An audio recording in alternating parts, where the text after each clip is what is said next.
Lord. ప్రభువైన యేసు నామములో అందరి కొందనములు. ఈ దినం దేవుని వాక్యం నుంచి 1 రాజులు 9వ అధ్యాయం 3వ వచనం. అతనితో ఈలాగు సెలవిచ్చాను, నా సముఖమందు నువ్వు చేసిన ప్రార్థన విన్నపములను నేను అంగీకరించితిని. నా నామము అక్కడ సదాకాలము ఉండుటకు నేను కట్టించిన ఈ మందిరమును పరిశుద్ధపరిచి ఉన్నాను. నా దృష్టియు నా మనసు ఎల్లప్పుడూ అక్కడ ఉండును.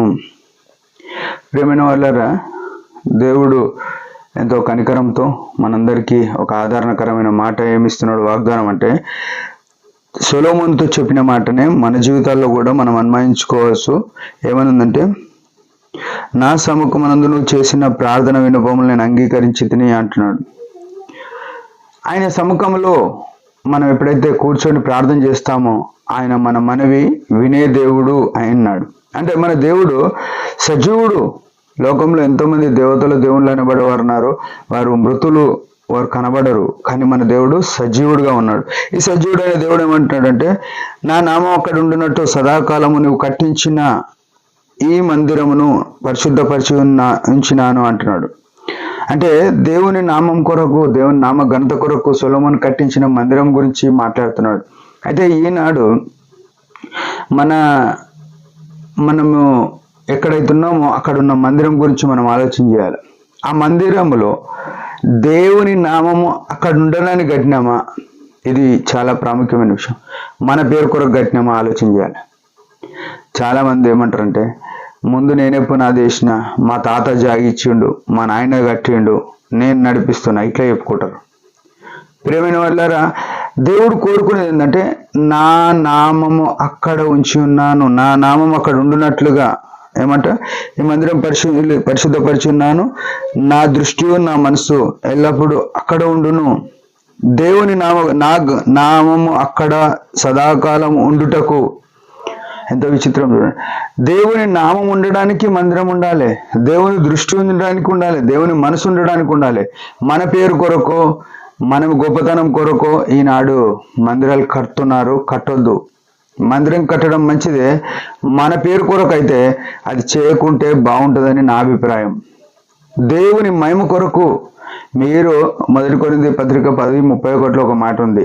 ఏమనంటే, మీరు భోజనం చేసిన పానం చేసిన సమస్తము దేవుని మహిమ కొరకు చేయడన్నప్పుడు, నువ్వు అన్నం తినేది నీళ్ళు తాగేది దేవుని మహిమ కొరకు ఏమన్నప్పుడు, నువ్వు మందిరం కట్టినప్పుడు, మనం మందిరాలు కట్టినప్పుడు అందులో దేవునికి మహిమ లేకుండా నేనెంత టాలెంటో, నేనెంత డబ్బు ఇచ్చిన్నో అందరికి డబ్బు కొట్టుకొని చేస్తే దానివల్ల ప్రయోజనం ఏం లేదు, ఎలాంటి మేలు లేదు. దేవునికి మహిమ లేకపోతే అది మందిరం అనబడదు. ఎక్కడ 2 లేక 3 నా నామను మోకరిస్తారు వారి మధ్య నేను ఉంటానని ప్రభు చెప్పినాడు కదా. అక్కడ నీవు ఒక్కడివే నీ పేరే మోగించుకోవడానికి, నీ పేరుతోనే గణపరుచుకోవడానికి ఉంటే ప్రభు అక్కడ ఉండడు. ప్రభువు నిన్ను నన్ను సృజించిన ఉద్దేశం ఏంది? నా మహిమ కొరకు అని చెప్తున్నాడు. ఆయనకు మహిమ రాంది ఏ దాంట్లో ఆయన ఉండడు. ఆయనకు మహిమ వచ్చే ప్రతి స్థలంలో ఆయన ఉంటాడు. ఈ 2 అపోజిట్ వర్డ్స్ గుర్తుపెట్టుకోవాలి. మనం ఆయన మహిమకు వచ్చేటట్టు మందిరం కట్టినామా, అదే సమయంలో నీ మహిమ వచ్చేటట్టు కడితే ఆయన ఆడు ఉండడు. అది గుర్తుపెట్టుకోవాలి.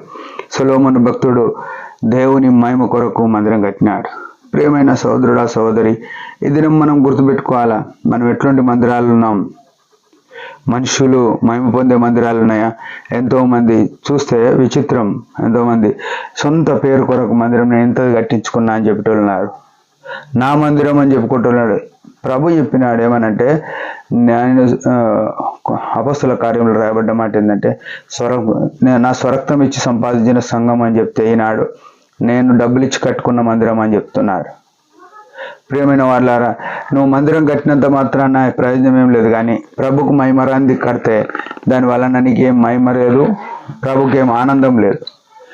ప్రభు దృష్టి, ప్రభు మనసు అక్కడ లేనప్పుడు, ప్రభు నామం అక్కడ లేనప్పుడు అది మందిరము అనిపించుకోనదు, ఖాళీ గోడలే అనిపిస్తాయి, ఒక హాల్ అనిపిస్తుంది. ప్రియమైన వాళ్ళారా, ఆయన మనల్ని ప్రేమించి కల్వరిశిలలో ప్రాణం పెట్టి మన దేహం కూడా ఆయన ఆలయంగా చేసినాడు. మన దేహం కూడా ఆయనకు మహిమకరంగా ఉంటే ఆయన మనలో ఉంటాడు. మన మహిమ కొరకు ఉంటే ఆయన ఉంటాడు. ఈ విషయం మనం గుర్తుపెట్టుకొని ఆయన మహిమ కొరకు జీవిద్దాం. చిన్న ప్రార్థన. పరమ తండ్రి యేసు ప్రభు నామములో వందనాలు.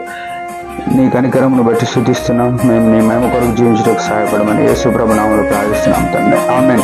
మీరందరి పరిచయం గురించి భారంగా ప్రార్థన చేయండి. Praise the lord.